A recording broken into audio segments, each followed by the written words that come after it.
Online life में भी ऐसा कर चुका है। तुम्हारे पास हमेशा कुछ बोलने को रहता है ना? उसमें मजा आएगा। हाँ, मजा आएगा। हर 5 दिन बाद ग्रैंड तुम में से एक को घर भेजेगा जब तक सिर्फ एक लड़की ना बच जाए। और अगर वो और ग्रैंड डे 30 तक यहाँ टिके रहते हैं तो कैंप वापस जाकर वो दोनों $2.5 लाख आपस में बांटेंगे। जो घर जाएंगे उन्हें कुछ नहीं मिलेगा। नहीं, वाह, ये एक्सपेक्टेड नहीं था। तो यहाँ 20 दिन बिताने के बाद भी खाली हाथ जा सकते हो। ग्रैंड लकी, तुम्हारा तो पैसा गारंटीड है। चीटर होने के बाद भी रिवॉर्ड मिल रहा है, ये बढ़िया है ना? क्या बात कही है। ऐसी फायर लाइंस बोलोगी तो डील ब्रेक हो जाएगा। देखो अगर मैं होता तो शायद उसकी तारीफ करता, जैसे कि तुम हैंडसम हो। बहुत हैंडसम। तो ये था ग्रैंड का सीक्रेट। क्या तुम्हें इनका सीक्रेट पता है? तुम में से किसी ने इसे बताया?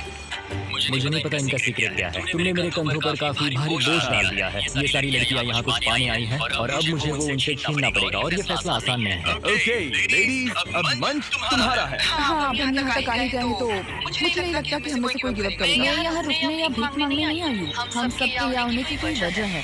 ठीक है, चलो टाइम हो।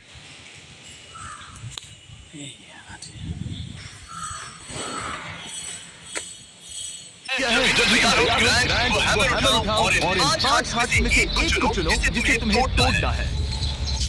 The Grim Reaper। Oh my God। मैं वो उसके सामने खड़ा है।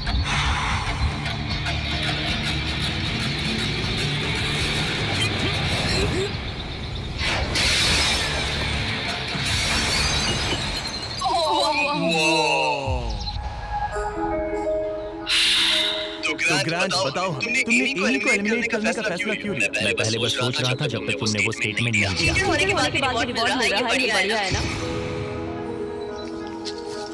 हम बाद में बात कर सकते हैं। वो था डिसाइडिंग फैक्टर क्योंकि मैंने वो कमेंट पास किया।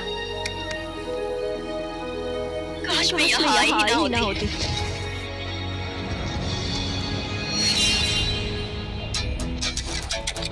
ग्रैंड की सारी एक्सेस में से एशली के साथ उसका सबसे लंबा और सबसे सीरियस रिलेशनशिप था। मैं खुद को समझा रही थी कि वही है जिससे मैं शादी करना चाहती थी। ग्रैंड और एशली का वो मोमेंट जब उसने उसे सबके सामने ह्यूमिलेट किया। और ग्रैंड को अभी कोई अंदाजा नहीं था कि ये लड़कियां अपने सीक्रेट का इस्तेमाल करके आखिर में उसके सारे पैसे छीन सकती उसे हैं। पूरा यकीन है कि उसे पैसे का आधा हिस्सा मिलने वाला है। लगता है वो सीक्रेट के बारे में भूल चुका है। तो मैं, एलिसा, जूली और एशली ने मिलकर एक प्लान बनाया है कि हम ग्रैंड के सारे पैसे अपने लिए छीन लेंगे। उसे लगता है कि ये शो उसी के बारे में है और उसके घर के बारे में। उसमें सेल्फ अवेयरनेस की कमी है। हम चाहते हैं कि एशली अपना बदला जरूर ले।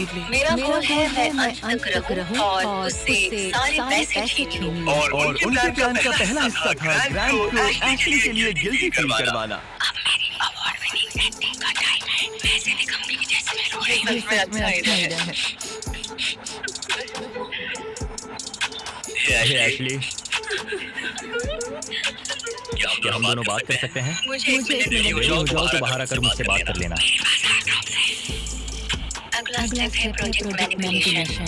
मुझे पता है तुम मेरे किए हुए हर काम के लिए मुझसे नाराज हो। पर ये जानना आसान नहीं है कि तुम मूव ऑन कर चुके हो। थैंक यू मुझे ये बताने के लिए। और जहां बाकी लड़कियां एशली की परफॉर्मेंस एंजॉय कर रही थी, उसी समय एलिसा के दिमाग में कुछ और ही चल रहा था जो काफी शांत थे। ये जितना दिखता है उससे कई ज्यादा मुश्किल है। यहाँ सच में जमाने वाली ठंड है। मैंने कई दिनों से शादी किया और मुझे ढंग का खाना भी नहीं मिला। हे ग्रैंड, क्या हम बात कर सकते हैं? हाँ बिल्कुल है। क्या हुआ? मैं ये सोचकर इस चैलेंज में आई थी कि मेरी मेंटल हेल्थ बेटर होगी, लेकिन ऐसा नहीं हुआ। तो मैंने सोचा है मैं आज रात चली जाऊंगी।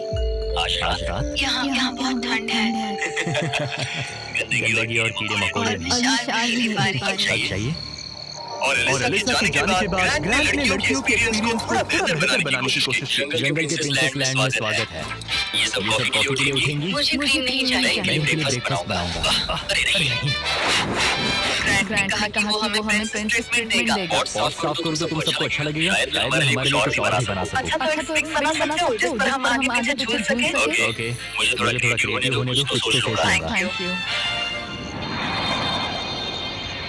ठीक है, गर्ल्स चाहती है कि मैं स्विंग सेट बनाऊं, तो अब वही करने वाला हूँ। और जैसा मैंने सोचा था, जंगल में साथ रहना और ऐसे प्रोजेक्ट पर एक साथ काम करना, जैसे ये स्विंग सेट और ग्रैंड का शेल्टर, शायद सच में इन लोगों को करीब लाने लगा है। जरा सोचो उन $2,50,000 के बारे में जो हम उससे लेने वाले हैं। शायद मैं थोड़ा ज्यादा ऑप्टिमिस्टिक हो रहा हूँ। खैर, अब दिन 10 था, मतलब चेक इन का समय है। और क्योंकि एलिसा पहले ही जा चुकी थी, मैंने कंटेस्टेंट्स को कुछ ऐसा भेजा जिसकी उन्होंने कभी उम्मीद भी नहीं की। Welcome everybody. मुझे बताओ तुम्हारे इस जंगल में पिछले 5 दिन कैसे रहे? बहुत काम किया, मैंने उनके लिए स्विंग सेट बनाया और हम एक को खो चुके हैं, अब सिर्फ 3 रह गया है। मैं बस इसे हटा देता हूँ।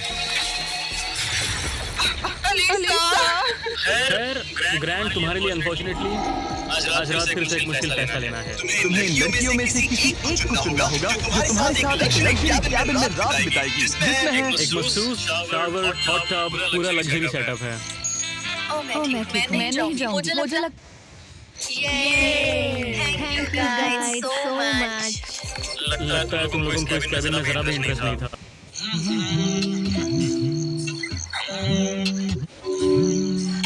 अरे नहीं, काफी टाइम हो गया ना।